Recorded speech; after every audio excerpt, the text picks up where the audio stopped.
যত বড় বিপদ আসুক, ডিপ্রেশনে যদি পড়ে যাও, কোনো সমস্যায় পড়ে যাও, মানে আর কোনো রাস্তাঘাট দেখতেছো না, চারটা কাজ করবা, ইনশাল্লাহ তুমি ডিপ্রেশন থেকে বের হয়ে আসবা।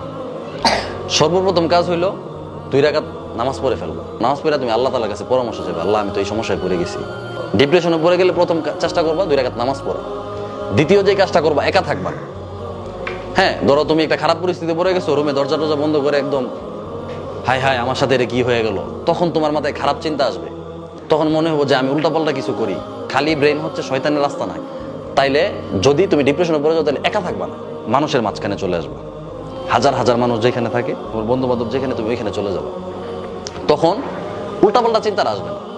যারা বড়, যাকে তোমার কাছে ভালো লাগে, এমন একজন মানুষের কাছে গিয়ে একটা পরামর্শ করবো যে আমি তো একটা ভুল করে ফেলছি, বা আমি একটা বিপদে পড়ে গেছি, এখন কি করব।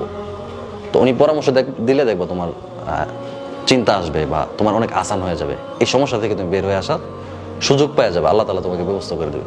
বিপদ তো যে কোনো সময় আসতে পারে, ঠিক না? তো আমার জীবনে অনেক বিপদ গেছে, তো তোমাদের বিপদ আসবে না? আসবে। আসলে বিপদ আসলে হাই হাই আমি তো বিপদে পড়ে গেছি, এখন শেষ, আমার জীবন শেষ, এমন না বিষয়টা।